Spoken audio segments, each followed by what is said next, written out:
Olá!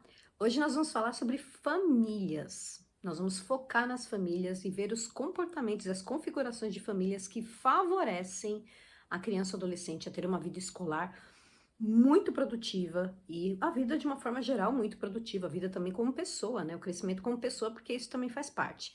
Mas antes, bem-vindo, bem-vinda ao canal Pedagogia da Vida Real. Me chamo Daniela Marley, sou pedagoga, sou professora, tenho mais de 10 anos de experiência em sala de aula e ao longo desse período, assim como pesquisas já comprovaram, inclusive Harvard, que as crianças e os adolescentes que têm a família ali perto, acompanhando a vida escolar, fazendo after schooling, têm mais chances de ter sucesso, não só na vida escolar, como na vida como um todo. Sou também autora do programa After School, Como Fazer o Seu Filho Gostar de Estudar, vou falar dele logo mais a seguir, mas antes vamos falar sobre esse assunto. Bom, o que uma criança ou adolescente precisam para ter um ambiente legal, uma família legal? Bom, precisa de uma família estruturada. E uma família estruturada aqui, a gente não tá falando de família que tem dinheiro, tá? Existem famílias que têm muito dinheiro, famílias inclusive ricas, que são totalmente desestruturadas e você vai entender a seguir. Ao passo que existem famílias pobres que têm uma estrutura. Vamos falar, a gente não tá falando de dinheiro. Claro que o dinheiro ajuda, né? O dinheiro ajuda para comprar material, para poder comprar livros, para poder ter recursos. Mas o dinheiro não é tudo, né? Então vamos lá, vamos falar sobre isso. Bom, as famílias disfuncionais, elas destroem potenciais talentos. Toda criança nasce com talento. A gente não nasceu aqui por acaso, né? Deus não mandou a gente aqui para ficar só sendo um peso morto na Terra. E famílias disfuncionais podem destruir potenciais talentos. Então a gente tem que tomar muito cuidado como a gente se comporta em casa, porque às vezes um comportamento vou dizer assim, esquisito de uma criança ou de adolescente pode ser aí reflexo de uma configuração familiar não favorável. Então vamos lá. O que pode acontecer aí? Primeiramente, a falta de uma rotina. Né? Crianças precisam de rotina. Crianças atípicas e adolescentes atípicos mais ainda, principalmente quem tem autismo. Né? Porque eles tudo que sai da rotina, eles já é um motivo para assim haver um descompasso, né? Mas crianças típicas também precisam de rotina. Elas precisam, por exemplo, de um horário certo, ou um horário certo, que não vou dizer um horário certo, religiosamente certo, mas um horário ali parecido para poder fazer lição de casa. Por exemplo, à tarde, a volta das 4 horas, 4, 5 horas, não precisa ser religiosamente no mesmo horário, como eu falei, ou de manhã, sabe? Como que vai fazer em feriados, em finais de semana, se houver lição, essa coisa toda. Então, precisa de uma rotina. E quando os pais são separados, isso é mais difícil, porque cada família tem a sua rotina, né? Cada casa tem a sua rotina. Então, é preciso estabelecer aí uma unidade entre a mãe e o pai para que fique aí o mais parecido possível. Ah, mas eu não me dou bem com o pai da criança, mas vocês são adultos, precisam conversar sobre isso, não é verdade? Precisa ter uma união em relação a isso, afinal de contas vocês estão criando um ser juntos, é um vínculo eterno, por isso que dizem, né, que a maior decisão de uma mulher e de um homem também não é a profissão que vai escolher, é com quem que vai ter filho, porque é complicado e a falta de uma rotina prejudica demais, assim, eu já vi muito, meu filho não fez a lição porque ele ficou na casa do pai, ou ficou na casa da avó, sabe? Precisa haver, assim, todo mundo que convive com a criança, precisa haver aí um esforço por parte de todos para que ela seja beneficiada, afinal de contas, a criança é o ser humano em formação, os adultos não, os adultos já estão formados, não é? Então, tem esse porém também. Então, as coisas também, não que a criança esteja relacionada, alguns fatores que a criança pode totalmente não estar relacionada, mas ela pode observar e pode considerar isso normal. E tudo é considerado normal se a criança observa isso. Principalmente coisas absurdas, inclusive. Coisas absurdas, como por exemplo, brigas entre os membros. Os pais da criança não vão brigar na frente da criança, né? Isso acontece demais. Ou outros membros da família também, avós, tios, pessoas que chegam em casa. Ai, mas eu tenho eu tenho um membro da família que é super complicado, ele me visita, procura, sabe? Procura, assim, você tem que procurar estabelecer limites. Você tá na sua casa, você tem que estabelecer limites e falar, olha, eu não quero isso na minha casa. Aí se a pessoa ficar enchendo o saco, você precisa agir como você não pode deixar com que os outros venham e mandem na tua casa e mandem na tua família, não é verdade? Então é uma coisa que precisa negociar e se for precisar aí ter um momento de afastamento para poder criar a criança e dar o melhor ambiente possível para a criança, eu sou super a favor, tá? Então, brigas entre os membros não pode acontecer.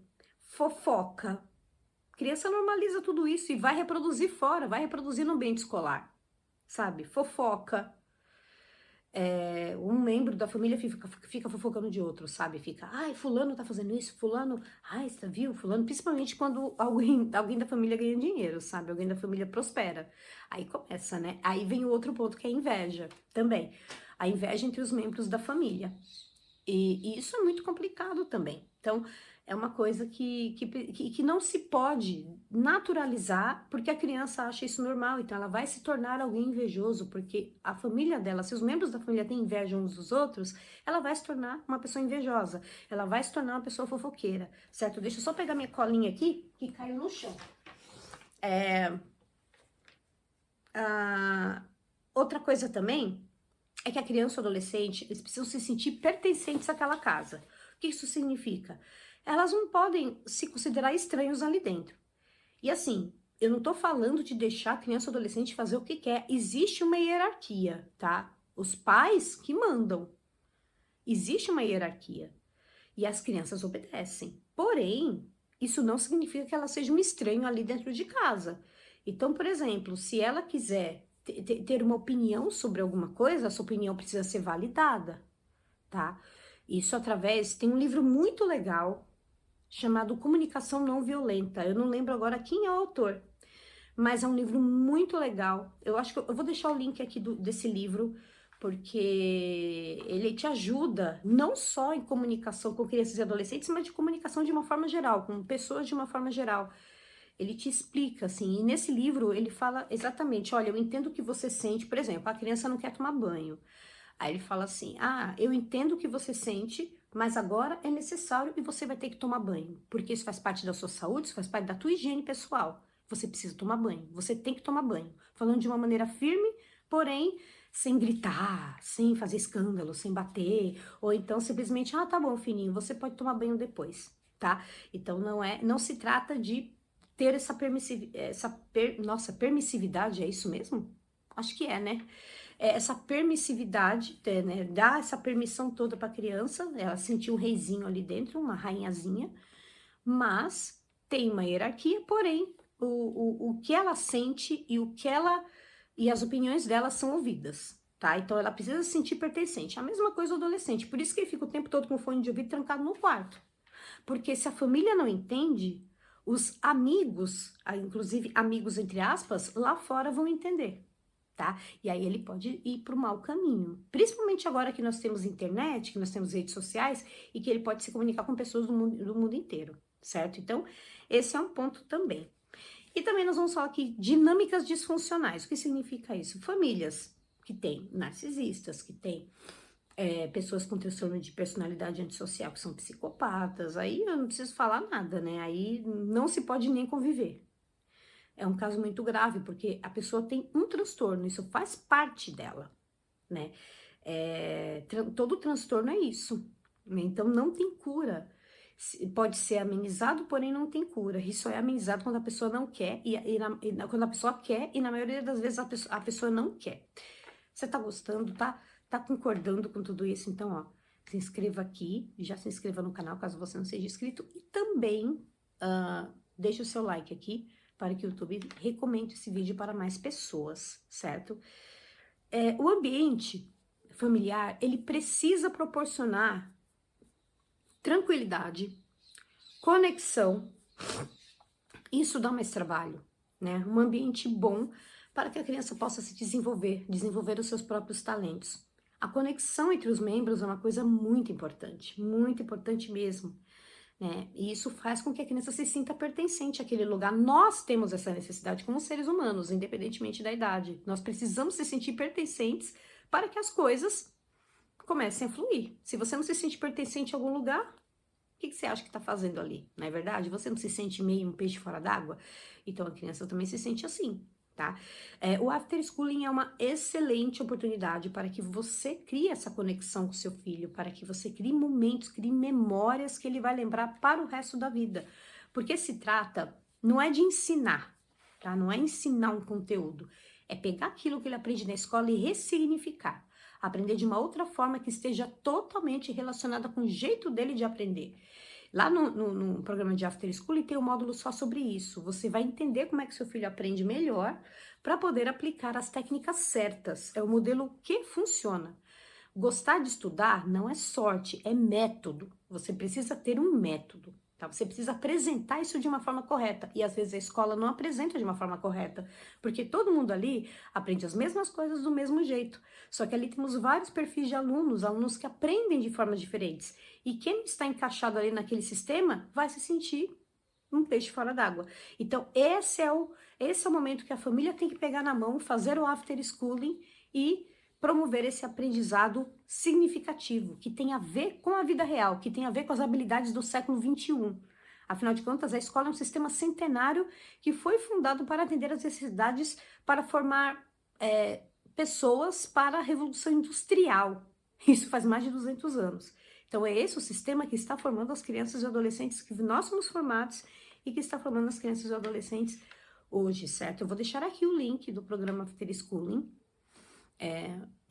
Assim, então, preço super simbólico, eu não sei por quanto tempo vai ficar esse preço, de verdade. E espero que aí que você considere essa possibilidade. Eu tenho também uma aula gratuita da After School, chamada After School na Prática, comece hoje. Essa aula, ela te dá uma introdução e aí você vai saber mais ou menos como é a dinâmica do programa, certo? Então, se você ainda tá um pouco inseguro, assista essa aula gratuita, que vai ser muito legal. E uma outra coisa que eu queria falar antes de fechar é como essas famílias tratam o sexo oposto. Isso é uma coisa, os membros da família, né, tratam o sexo oposto. Isso é uma coisa muito importante mesmo. Por quê? Homens misóginos, eles normalmente podem formar incels, né? A gente já falou sobre isso quando a gente falou da série Adolescência, eu vou deixar o link aqui, porque é isso que acontece. Então, eles não é que eles não gostam, é que eles se apaixonam, mas eles se acham totalmente incapazes de levar uma relação amorosa, e aí eles passam a odiar quem é do sexo oposto. E a mesma coisa pode acontecer, tem androginia, não lembro agora o nome, de mulher para homem, mas isso pode acontecer também. Então, assim, a gentileza é fundamental, independentemente aí do sexo, independentemente se é homem, se é mulher, do gênero, enfim. Né? As pessoas precisam ser respeitadas, porque isso ajuda também a preservar a pureza da criança, né? Ela vai ver isso como normal e aí na escola ela vai conseguir identificar o que não é normal, certo? Então é isso que eu gostaria de falar hoje. Muito obrigada por ter assistido até o vídeo até aqui e nos vemos.